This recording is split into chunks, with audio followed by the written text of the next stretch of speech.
अस्सलाम वालेकुम। प्रोग्राम में खुशामदीद। मैं हूं एहतिशाम अमीरुद्दीन। नाजरीन, मेरा आज का प्रोग्राम स्पेशल भी है और मुनफरिद भी है। आज एक बहुत ही अहम इशू पर बात करूंगा।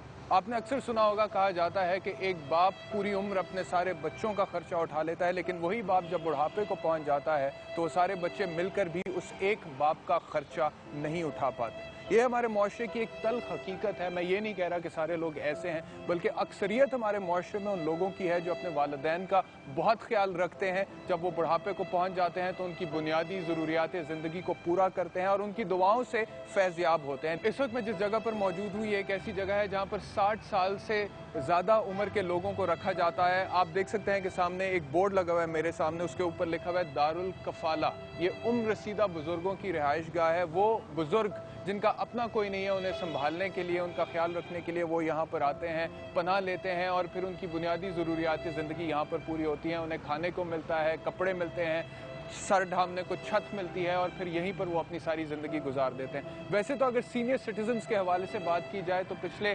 6-8 साल से पार्लियामान में एक बिल पेंडिंग है सीनियर सिटीजन्स के हकूक़ के हवाले से, जिसमें ख़ास तौर पर उनकी हॉस्पिटलाइजेशन, उनके medical treatment, railway station, airports, public places पे, पार्क्स पे उनके लिए स्पेशल कतारों के हवाले से लेजिस्लेशन का जिक्र है। लेकिन यहाँ पर जो लोग रहते हैं उनका ये मसला नहीं है। जो बिल पार्लियामान में पेंडिंग है, जिसका मैंने भी आपसे जिक्र किया, उसमें मुख्तलिफ तरीके से सीनियर सिटीजन्स को अकोमोडेट करने की बात की जा रही है। लेकिन यहाँ पर जो लोग रहते हैं उनका ये मसला नहीं है। उनकी तो बुनियादी ज़रूरियात ज़िंदगी ही पूरी नहीं होती, उन्हें रोटी नहीं मिलती, उन्हें कपड़े नहीं मिलते, उनकी निगहदाश्त करने के लिए, उनका ख्याल करने के लिए उनके अपने घर वाले नहीं होते। लिहाजा वो यहाँ पर आते हैं, पनाह लेते हैं और फिर बकिया ज़िंदगी अपनी यहीं पर गुजार देते हैं, ये सोचते हुए कि आगे हमारे साथ क्या होगा। मैं चाहूँगा कि आपको अंदर लेकर चलूँ और आपकी मुलाकात इन लोगों से कराऊँ और हम ये जान सकें कि वो आखिर ऐसे कौन से हालात होते हैं जिसकी बदौलत इन्हें यहाँ पर आना पड़ता है। साथ ही साथ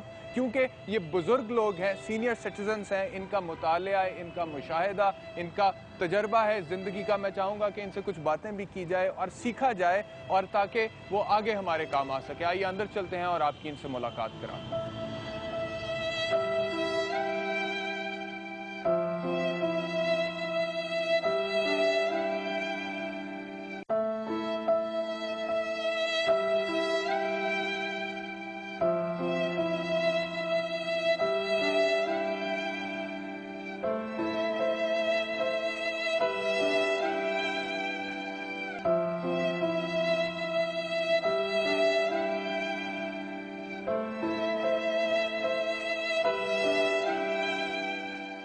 नाज़रीन, इस वक्त मैं दारुल कफाला के अंदर आ चुका हूँ और ये जिस जगह पे मैं मौजूद हूँ, ये मर्दों का सेक्शन है। बहुत से बुजुर्ग यहाँ पर मौजूद हैं। आइए आपकी उनसे मुलाकात कराते हैं और उनसे बातचीत करते हैं। जी नाज़रीन, इस वक्त मैं दारुल कफाला के अंदर हूँ और सहन में बैठा हुआ हूँ और एक बुजुर्ग मेरे साथ यहाँ पर मौजूद हैं। आइए इनसे बात करते हैं। अस्सलाम वालेकुम। आपका क्या नाम है जी? नूर मोहम्मद। नूर मोहम्मद साहब, कितनी देर से हैं यहाँ पे? मेरे को इधर 35 साल हो गए हैं। 35 साल से यहीं पर है। कितनी उम्र है आपकी? मेरी 70 साल उम्र है। और इधर आने से पहले क्या करते थे आप? इधर आने से पहले मैं से फल फ्रूट की रेहड़ी लगाता था चौक पे। अच्छा। उससे बाद में फिर मैं बीमार हो गया। अच्छा। मैं बीमार, फिर कफाले की तरफ से मेरी दवाई हुई इधर अस्पताल, उधर शालामार इनकी तरफ से। तो फिर उधर से मैं सही हो गया, ठीक हो गया, फिर मैं वापस इधर ही आ गया। मैं क्या हालात हुए जो आपको इधर आना पड़ा? इधर जी मेरे कोई भी नहीं है। अच्छा, बीवी बच्चे? हाँ, नहीं कोई नहीं है, ना बीवी ना बच्चे, ना शादी नहीं की ना कोई भाई। शादी भी की थी जी, ना हुई तो क्या करें। शादी बहुत हो गई, 2-3 करी, 2 करी। 2 शादियाँ? हाँ, 2 शादी की थी। दोनों बीवियाँ फौत हो गई? हाँ, दोनों कुछ न हो आज। फिर तो और कोई बहन भाई, रिश्तेदार? बहन भाई कोई नहीं, एक भतीजा है जी। तो भी ज़हन में आया कि तब अगर दोबारा शादी कर लेता तो आज को शायद अपने घर में हाँ बच्चों जी के बिल्कुल, साथ। वो तो अल्लाह की कुदरत थी ना, नाने मुकद्दर में लिखी हुई थी। ठीक। बड़ा जोर लगाया, बड़ा जोर लगाया और बड़ी कोशिश करी। बस अल्लाह की कुदरत से तरफ से कोई ऐसा मसला ना बना, ना जोड़ बना।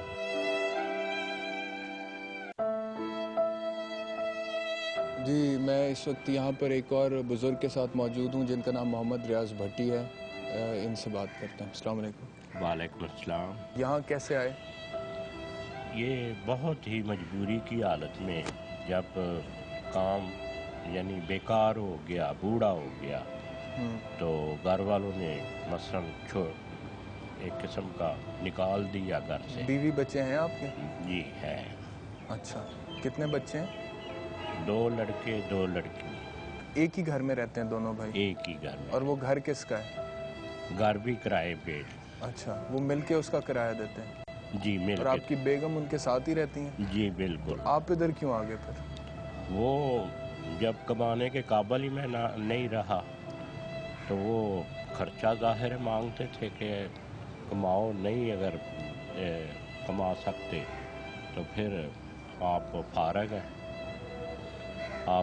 فارغ ہیں، مثلاً جا سکتے ہیں کہیں مسجد میں چلے جائیں، ڈیرا لگائیں، یا کہیں اور چلے جائیں، تو یہاں نہیں رہ سکتے کیونکہ وہ دوسرے رشتہ دار بھی جو ہے میرے مثلاً سسرال والے، وہ بھی تنگ کرتے ہیں کہ نہیں کچھ کر سکتا تو پھر نکال دو اس کو۔ آپ کا بیٹا خود آپ کو یہاں چھوڑ کے؟ جی چھوڑ کے۔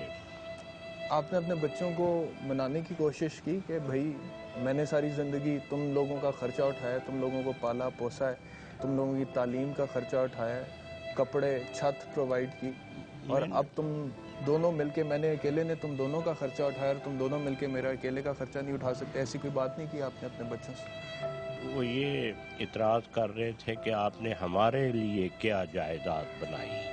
اتنے ہونہار بچوں کے نام بھی بتا دیں تاکہ لوگوں کو پتہ بھی لگ جائے۔ نہیں پھر بھی کچھ راز میں رہنے دے، میں پھر بھی ان کے لیے دعائیں ہی کرتا ہوں۔ ناظرین، یہ ہوتی ہے باپ کی شفقت، ایک ایسا باپ جس کو اس کے 2 جوان بیٹوں نے خود گھر سے نکال کر یہاں پر دارالکفالہ میں آ کر چھوڑ دیا کہ ہم تمہارا خرچہ نہیں اٹھا سکتے کیونکہ اب تم خود نہیں کماتے ہو، یا تو خرچے میں اپنا حصہ ڈالو، اور اگر نہیں ڈال سکتے اپنا حصہ تو پھر ہمارے سر پر آپ کا خرچہ نہیں چل سکتا۔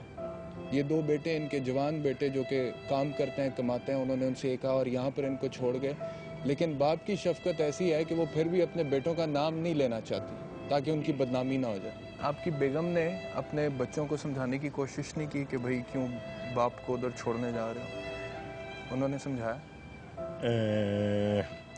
وہ ایسا ہوا کہ میں بھی مجبور ہوں، مجھے میرے وہ سسرال والے جو ہے نا وہ پیچھے سے پریشر پڑا ہوا ہے کہ اس کو نکال دو، تو باقی یہ ہے۔ یعنی کہ آپ کہہ رہے ہیں آپ کی بیگم نے آپ کا ساتھ نہیں دیا؟ مجبوری کے تحت۔ اچھا، کیا مجبوری تھی ان کی؟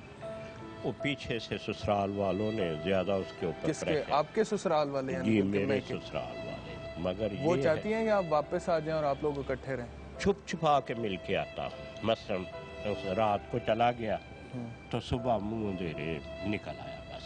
اچھا، چھپ کے آپ گھر بھی چلے جاتے ہیں آپ کے؟ ہم نہیں لاتا۔ ایسا شخص جو ذریعہ ہے آپ کا دنیا میں آنے کا، اور دنیا میں آنے کے بعد آپ کے باقی رشتے بنتے ہیں، ان رشتوں کی خاطر آپ ماں باپ کو چھوڑ دیں، یہ کیسی مجبوری ہے؟ میں نے ٹرائی کی تھی باہر جانے کی، میں نے سوچا تھا اپنی جوانی کے اندر نہ کوئی ٹرائی کروں، کوئی پیسہ کما کے لاؤں، تو مثلا میں چلا گیا کوریا چلا گیا۔ پہلے شروع میں پیسے بھیجے، بس وہ سیٹ نہ ہونے کی وجہ سے جب گھر آیا نا تو بیوی نے تقریباً قبول کر لیا، مگر میرے سسرال والوں نے کہا کہ اس کو نکال دو، یہ کچھ لے کے نہیں آیا پیسہ۔ کتنے عرصہ آپ وہاں پر رہے تھے؟ میں تقریباً 8 سال سے بھی زیادہ عرصہ ادھر۔ آپ نے 8 سال ان سے کوئی رابطہ فون پہ بھی نہیں رکھا اپنی بیگم سے؟ نہیں رکھا تھا، مثلا 4 سال تک تو رہا، 4 سال بالکل نہیں رکھا۔ وہ شرم کے مارے کہ میرے پاس پیسے ہوں تو پھر کروں، جب میرے پاس پیسہ ہی نہیں ہے تو کیا کروں بات ان سے۔ جی ناظرین، آپ نے ان کی باتیں سنی، انہوں نے کہا کہ ویسے تو کسی چیز کی کمی نہیں، کھانے کو بھی ملتا ہے، پہننے کو بھی ملتا ہے، سر ڈھانپنے کو چھت بھی ملتی ہے، لیکن اگر کسی چیز کی کمی ہے ان کی زندگی میں تو وہ گھر کی کمی ہے، بچوں کی کمی ہے، بیوی کی کمی ہے، محبت کی کمی ہے، پیار کی، الفت کی، خلوص کی کمی ہے۔ ہم زندگی کے ساتھ کئی سمجھوتے کرتے ہیں، بہت سارے لوگ جنہوں نے ہمارے ساتھ برا کیا ہوتا ہے، ہم ان کے ساتھ برا نہیں کرتے مصلحت کے تحت۔ اگر ہم مصلحت کے تحت غیروں کو معاف کر سکتے ہیں تو یہ تو اپنے ہیں، یہ تو اپنے ماں باپ ہیں۔ اگر ماں باپ سے کبھی کوئی غلطی ہو بھی جائے, وہ آپ کو چھوڑ کر چلے بھی گئے زندگی کے کسی حصے میں, یا آپ کی امیدوں پر پورا نہیں اتر سکے, تو رشتہ تو ختم نہیں ہوگا, رہیں گے تو وہ آپ کے ماں باپ. تو اگر آپ غیروں کو مصلحت کے تحت معاف کر سکتے ہیں اپنی زندگی کا پہیہ چلانے کے لیے, تو ماں باپ تو جو مرضی بھی کہہ لیں, مذہب ہمارا کہتا ہے کہ آپ اف بھی نہ کیجئے. تو آپ آئیے, ان کو لے کر جائیے اور اپنا گھر آباد کیجئے. محبت جن کی دنیا ہو بڑے مظلوم ہوتے ہیں, خدا بھی ان کو چاہتا ہے کہ وہ معصوم ہوتے ہیں.